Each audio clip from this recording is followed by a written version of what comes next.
I think I've stated, we've stated our thoughts on Tua many times in here, and I just think it's a gigantic mistake to give him any kind of contract, even if the number per year starts with a 3. I just wouldn't do it. I would try to exhaust other options first. Now they got him signed up for next season for 23 million. So to me, I would let this ride, and we'll see how it goes. But yeah, I guess you wanted to talk about the excuses that people are going to make, Yeah. for So the overzealous Dolphin fans are going to make for this season. yeah. So and the thing is that now is the reason that people are talking about this now is because Tua, this is his 4th year in the league, and his fifth year option starts next year, and also the other quarterbacks in his class have been paid. Joe Burrow got paid. Justin Herbert got paid. Jalen Hurts got paid.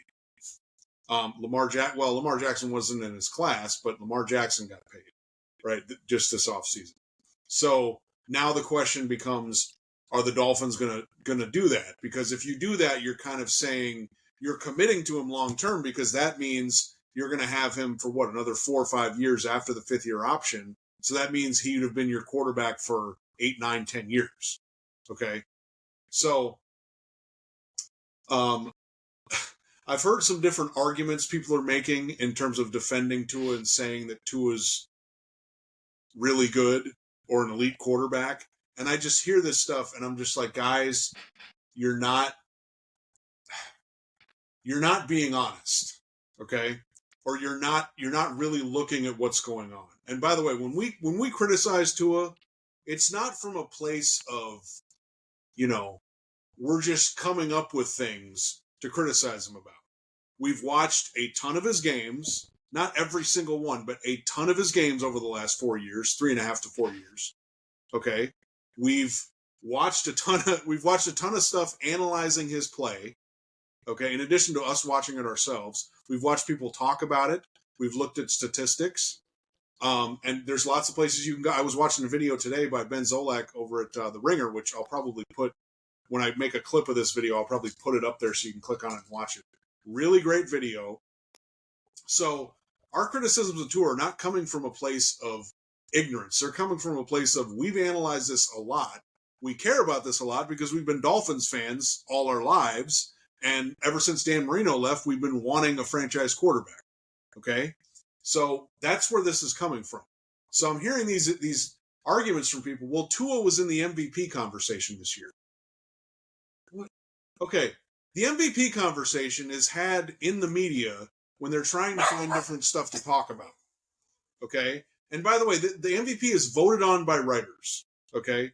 Writers often have agendas. A lot of times these awards are decided based on narratives. Okay. So what do I care if he was in the MVP conversation? Look, if he ends up getting a significant number of MVP votes, okay, well, then maybe that's something. But he was in the MVP conversation? So what? Brock Purdy was in the MVP conversation. He's not winning the MVP. I mean, what are we talking about here? Okay. And then I've even heard some people say, well, Tua has elite talent. No, he does not. And any serious football person who talks about him is not going to say that he has elite talent. I don't care if people tried to sell us on that when he was coming out of college. He does not have elite talent, okay? You know who has elite talent? Okay. Patrick Mahomes, Josh Allen, Lamar Jackson, Justin Herbert. Hell, Joe Burrow's got some elite in him. Matthew Stafford has elite arm talent. He doesn't have elite mobility, but he's got elite arm talent. Hell, Joe Flacco's got elite arm talent. Kyler Murray has talent coming out of his ass. That guy's unbelievable. Okay? And there's probably a bunch of... Hell, Dak Prescott has more talent than Tua does. You can make an argument... Jared Goff has more talent than he does. I can make an argument for like 15 different quarterbacks before I get with Tua. So, Tua does not have elite talent. He's an undersized player who doesn't have a very strong arm. He can't make all the throws. He doesn't have elite escapability. He's also smaller, which makes it harder for him to see over his linemen to read the defense. And, another thing that he has that some elite quarterbacks have, Joe Burrow, for instance, really cool under pressure. Just, it seems like it doesn't affect, it's like a Joe Montana quality. Patrick Mahomes, same thing. Tom Brady, I know Tom Brady's the greatest of all time, but, Tua does not have that. Have you seen Tua play in these highly pressurized situations? There'll be throws that are open that he normally makes, and he'll hitch for a second before he throws it, and then the ball's behind him, or it's he throws it to the wrong spot, or he makes an inaccurate throw at the exact moment when you need him to make an accurate throw. There was a throw in the Bills game where it was, what was it? They got the pass interference call, and then I think the next play threw a ball down the field to Tyreek Hill, and he was open. But it was a throw where you really had to rip it in there, and he couldn't do it. And so Tyreek ended up getting banged up on that play, and then the next play was the interception, which is a ball that he shouldn't have thrown. I've heard some people say it was a great play by the defensive back. Fine. The ball shouldn't have been thrown. And I've heard some other arguments. Well, the Dolphins have been in need of a franchise quarterback. Sure, but you don't just sign anybody to be the franchise quarterback. And also, what does it mean to be a franchise quarterback? Do you mean if you get a second contract, you're a franchise quarterback? Because, correct me if I'm wrong, Tannehill got a second contract with the Dolphins. So I'm not really interested in that. Can you go out there and play at an elite level when we need you to? I'm not saying you got to win every single game. I'm not even saying you absolutely have to win the Super Bowl. But you at least got to give me a sense that I believe you could possibly do that. I'm sure there's some other arguments I'm missing out on. But look, we've gone on over this ad nauseum. I don't want the Dolphins to give him a contract. I think they're probably going to. But again, I have some doubts. I mean, he hasn't played well in the big games this year.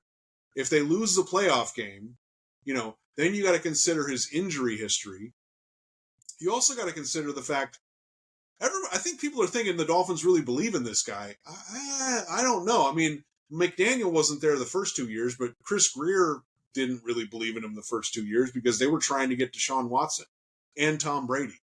So I don't, it's just funny to me. People are saying he's elite and they point to all these different stats. And it's just like, yeah, but how come in these big games he plays like crap? And then they say, well, they had defensive injuries. That applies in some games, like this weekend. That's going to apply in the Kansas City Chiefs game, in my opinion. Their defense is not the reason they lost the Bills game. They lost the Bills game because they couldn't score enough. There were plays that could have been made that weren't made. And guys, you got to watch that Ben Zolak video because he goes over some stuff. There's some deep balls that Tua can't complete those. There's passes he's leaving on the field that if you gave him to a quarterback with a stronger arm would be a touchdown. Okay, he's leaving touchdowns on the field. He's also far less of a quarterback in the second halves of games, in the fourth quarter especially. So when people excuse me, when people give me numbers, it's just like, okay, yeah, but that's fine. But then you got to look at all the numbers. You can't just go, oh, well, he's leading the league in passing yards. It's like, yeah, the Dolphins played like the fourth or fifth easiest schedule in the NFL. And so they got to play a lot of weak teams with weak defenses. And so he got to rack up a bunch of yards against them. That's really not the same as, and honestly, it's not that hard. Just watch the Buffalo game. Excuse me.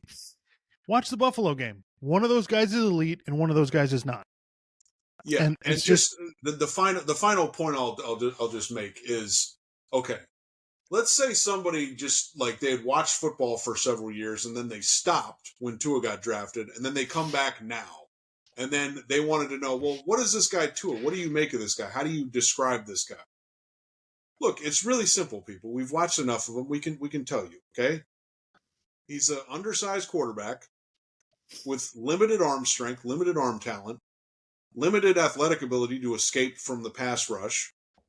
And he's a guy he's really good at like one thing. He's good at playing in a specific system when he's got a lot of talent around him and you can run these different timing routes and things work really well. When the scheme and the talent around him, it all coalesces together and it all comes together, it can look really good. But the moment you disrupt that timing, the moment you get some pressure on him, the moment he doesn't have all that talent around them, the moment it's you reach a critical game, and you need to understand about these big games. What ends up happening, especially in the playoffs, okay, you almost have to throw the other stuff out. It's basically, here's the ball. Go make a play, okay? Go. Sometimes the defense will give you stuff, but you also have to just go make a play. You got to read the defense or call an audible or escape, throw something on the run. You got to make a really good throw at a really critical time in the game. And there's no scheme to get you to do that. Okay? That at that point, it's you. You got to go out there and do it. And Tua is not that guy. He wasn't that guy in college. He's not that guy in the NFL. And by the way, I think it seems like he's a really great guy, and I give him a ton of credit for getting as far as he has. Because look, he won a national championship in college. He's come to the NFL. He's won games. He's definitely had success. He's proved he can win games in the NFL, but there's a level that you want to see to justify paying him, $50 million a year. Yeah, I think he's a solid quarterback, but you're going to have a hard time winning playoff games with him. And by the way, there's a lot of quarterbacks like that. This is not just, and I don't get, and I want to make the point before we move on that we're not blaming Tua for this. Okay, this is not his fault. This is not a deficiency on his part. This is the Dolphins need to do what's best for them as an organization, and the idea that they got in their head that this guy was going to be one of the best quarterbacks in the league and lead them to Super Bowls is ridiculous. And so I hope that they find a way to move on from him, because that's what needs to happen. Otherwise, we're just going to be stuck in the Ryan Tannehill, Chad Henne zone, which if you're a Dolphins fan, you know exactly what I'm talking about. We're going to win between 8 and 11 games every year. We're going to make the playoffs, but we're going to lose. As soon as you get into a game against a team with a good quarterback, one of those guys, you're done. And that's the way the NFL is. It's nobody's fault. And if the Dolphins decide, all right, we're comfortable with this, I get it. I'm not happy about it, but I get it. Do you want to be the best, or are you just perfectly happy with this? And if they sign him to a contract, that tells you all you need to know.